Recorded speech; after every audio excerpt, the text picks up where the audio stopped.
Continuamos o cenário político de hoje. Se você ligou agora, nossa entrevista de hoje é com Ubeônia Alencar. Ela é a secretária municipal de Educação. Está aqui conversando com a gente sobre a volta às aulas na rede municipal de ensino, que virtualmente volta a partir do dia 1º de março e de forma híbrida, que mistura tanto virtual quanto presencial, pode ser em abril. É sobre isso que a gente está falando e também outros assuntos. Então, você pode mandar sua pergunta pelo nosso Twitter, @cenapoliticotcm, o facebook.com/cenáriopolíticotcm, o WhatsApp 88028979, tem também o nosso Instagram, Cenário Político TCM. Manda a sua participação no nosso programa de hoje. Vonúvio. Dando sequência aqui à nossa entrevista, secretária, ano passado, durante ali o período alto da pandemia e visto ali as incertezas, da presença dos estudantes nas escolas ou mesmo acompanhando as aulas virtuais, um número foi colocado ali, inclusive na Câmara Municipal, após questionamentos de alguns vereadores, algo em torno, se não me falha a memória, 15 mil estudantes não estavam tendo as aulas virtuais. Como é que vocês pretendem acompanhar esses números, se vocês tiveram acesso a essas informações, e fazer com que estudantes possam, sim, ter acesso às aulas remotas, virtuais, aqueles que não podem, de alguma forma, neste primeiro momento, acompanhar aí as primeiras aulas? Primeiro, eu queria dizer que nós não tivemos acesso a essas informações do ponto de vista oficial. O que nos foi repassado quando chegamos na secretaria é que o ano tinha sido concluído de forma plena, tranquila, que estava tudo pronto para nós começarmos 2021. Durante o mês de janeiro, pela ausência de relatórios e de registros que, de fato, comprovassem essa informação, a equipe da Secretaria de Educação começou um trabalho, de fato, de buscar nos registros, de buscar informações nas escolas, e nós constatamos que, de fato, nós tivemos pelo menos 3 situações. Uma delas, alunos que não tiveram nenhuma interação durante o ano de 2020 e que estavam aprovados sem notas. Alunos que tiveram interação durante o ano de 2020 e ainda assim ficaram abaixo da média e tiveram a aprovação automática, porque estava na norma, E aqueles alunos que precisaram sair da rede, E que alunos do 9º ano, por exemplo, e do 4º nível da EJA, que saíram da rede e que eles precisam ter a nota no histórico.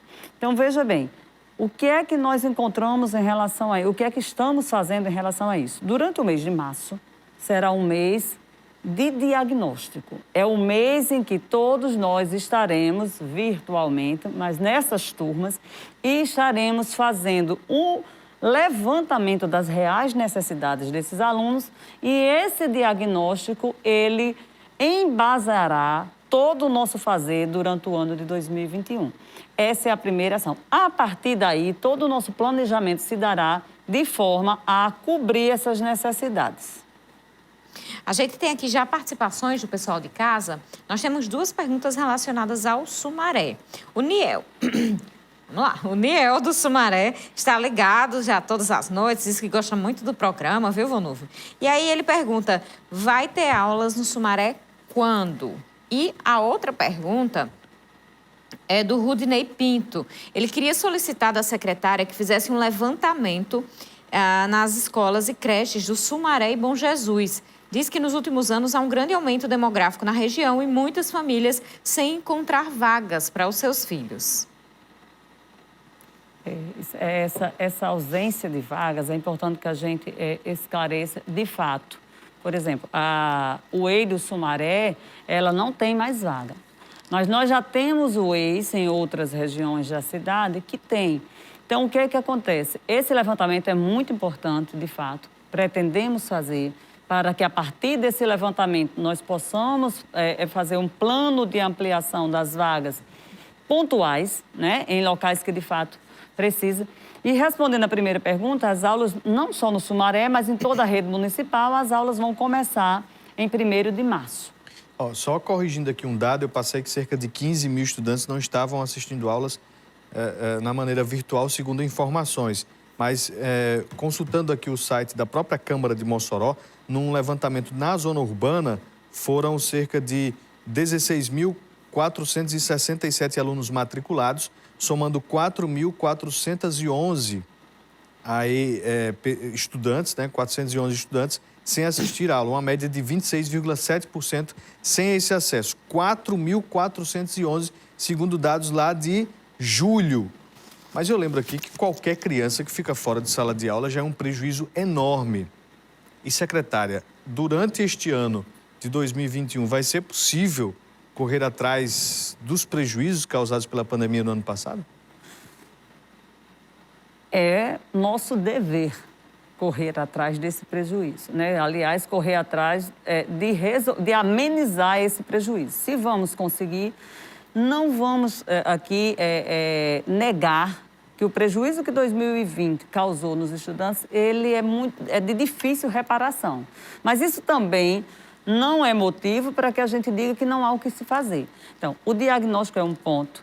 Já estamos discutindo na Secretaria, por exemplo, a possibilidade de que, caso não retornemos presencialmente, isso vai depender também da situação da pandemia, né? O que fazer para trazer este aluno, e aí existem outras possibilidades. Nós saímos de uma situação de isolamento total para uma situação muito mais de distanciamento hoje. O que fazer para atender, por exemplo, esse aluno que está em casa e que não pode, que não tem acesso, a família não tem acesso à internet, por exemplo. Nós estamos pensando nessas possibilidades. O professor, porque é interessante, Valnúvio, que não foi só o aluno que ficou sem interação. Nós temos já agora casos de professores que não tiveram nenhuma interação que não aderiram ao ensino remoto durante o ano de 2020. Então, nós já estamos identificando e vamos lá até esse professor. Por exemplo, a nossa jornada pedagógica, que se inicia logo agora, dia 18, nós nos preocupamos em capacitarmos não só gestores, mas professores, né? Estaremos envolvendo a comunidade escolar. Nossa preocupação vai ser no todo, porque entendemos que o sucesso da escola passa também pelo envolvimento das famílias. Então, a nossa jornada pedagógica, ela vai se preocupar com a formação dos gestores, dos profissionais de educação. Quando a gente fala formação, claro que não é no sentido de que nós vamos já resolver em uma semana, em uma jornada pedagógica, a situação.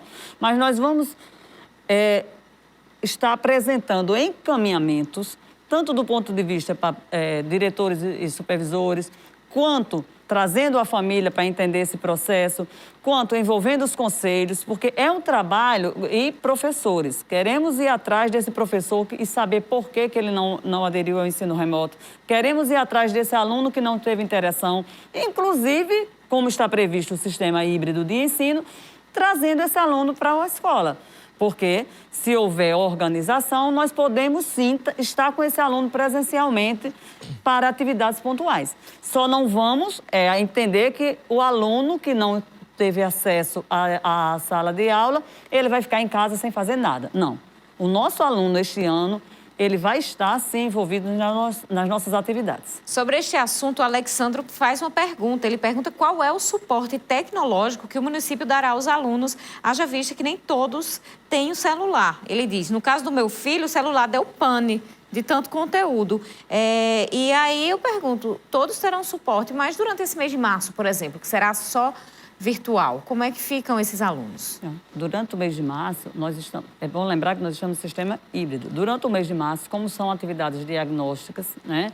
Nós, por exemplo, temos a previsão, e isso está na norma, de com 30 dias aplicarmos exames presenciais. Então, a partir de 1º de abril, como de fato já estaremos com as atividades do ano de 2021, nós temos o compromisso de, caso esses alunos que alegam que não têm o celular, que não têm a internet, nós vamos oportunizar na própria escola para que ele pegue esse material, para que ele tenha essa assistência. Esse é o diferencial em relação a 2020. 2020, entendeu? Porque é por isso que o sistema é híbrido. Nós estaremos trazendo para a escola esse aluno nessa condição que o pai disse que não tem suporte em casa. Então, aquele aluno que tem pleno suporte, ele vai estar online. O aluno que não tem esse suporte, ele vai ter dias, atividades programadas para que ele possa retornar à escola e ele possa pegar isso. Então, assim, nós não vamos deixar esse aluno solto, esse aluno sem um controle do ponto de vista da escola não saber o que ele está fazendo. Então, vamos oportunizar esse aluno, isso está sendo discutido, nós estaremos divulgando isso em breve na jornada e durante o mês de março, como será a estratégia para que esse aluno não fique sem atividades. Porque é obrigação, é dever nosso proporcionar a este aluno o acesso à educação. Então, se ele não tem condição, ele pode vir à escola, nós vamos montar isso de forma responsável e com controle para que ele possa pegar essas atividades na escola e fazê-las em casa. No Congresso Nacional, a Frente Parlamentar da Educação pede prioridade de vacina para professores. Em todo o país, são, aí nas contas do governo federal, 2,3 milhões de docentes do ensino básico e também ensino superior.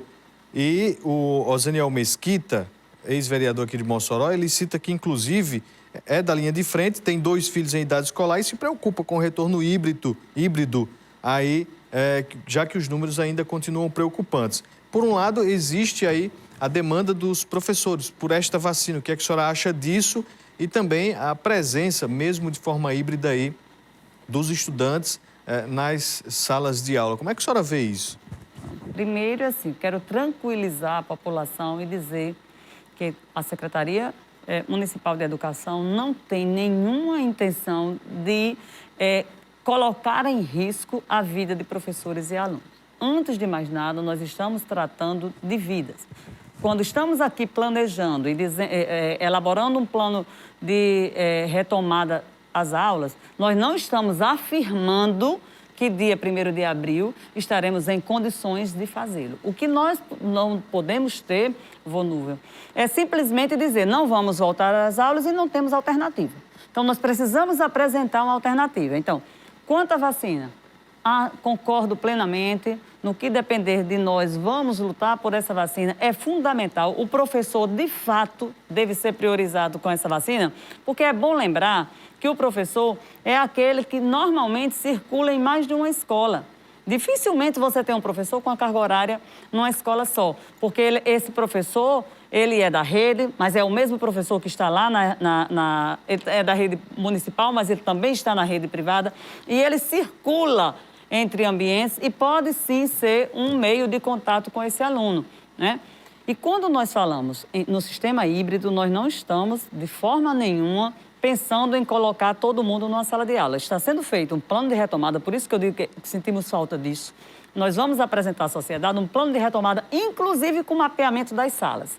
Estaremos vendo com muita responsabilidade quantos alunos, com segurança, cada escola comporta. E quando nós falamos, Vonúvel, que vamos apresentar as atividades, não necessariamente estamos dizendo que esse aluno vai permanecer na escola. Ele pode vir pegar, a depender dos números e da decisão que a gente possa tomar, ele virá à escola para pegar essas atividades ou para usar a internet da própria escola, entendeu? Para que a gente possa não deixá-lo sem estudar.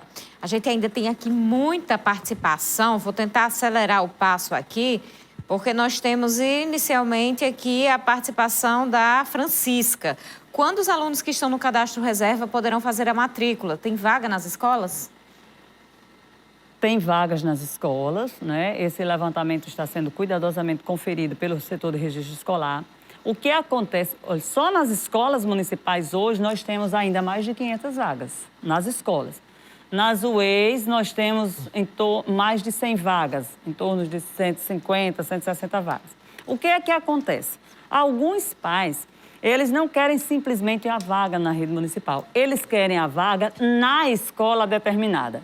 E aquelas escolas, que são as mais procuradas, elas preenchem as vagas muito cedo. Aí o pai fica resistindo de colocar esse aluno em outra escola próxima, porque é um cuidado que a gente tem, inclusive, de oferecer essa vaga numa escola mais próxima. Mas ele, por N motivos, e que isso tem a ver, inclusive, com a avaliação e o trabalho que é feito nas escolas, eles querem escolas específicas. Você pode dizer, o ideal seria que todas as escolas tivessem o padrão de determinadas escolas com IDEB muito alto e que os pais procuram muito. Mas essa não é a realidade. O que a rede tem são vagas a oferecer. Então, respondendo à pergunta, temos vagas sim, certo? Tanto nas escolas quanto nas UEs. E temos um cadastro reserva, por exemplo, nas UEs, acho que esse cadastro reserva nós temos em torno de 169 pessoas aguardando vagas e em breve estaremos divulgando esse processo. O Lair Júnior quer saber por que na escola privada está funcionando perfeitamente e na municipal está essa dificuldade toda para o retorno das aulas. Temos muitos professores da rede municipal que estão dando aulas na rede privada e na rede municipal não vão porque dizem que não podem. Isso, para mim, é incoerente, é o que diz o Lair Júnior.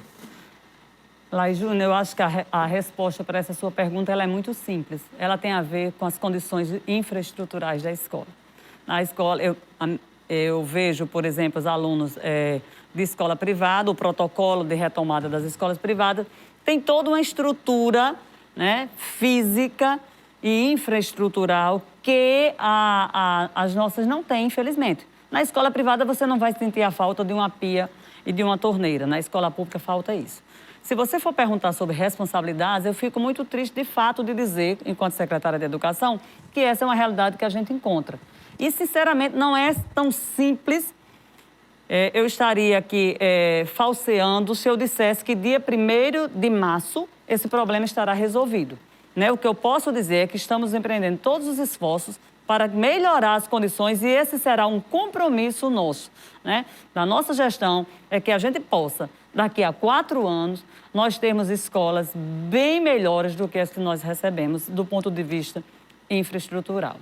Infelizmente, não dá tempo para mais nenhuma pergunta. Jorge Romão, Maria Alves, Rosinete Costa e a Rose do Costa e Silva fizeram perguntas excelentes. Infelizmente, não vai dar tempo para a gente falar. Não falou nem da metade dos assuntos. Mas, secretária Ubeone Alencar, muito obrigada pela participação no programa de hoje.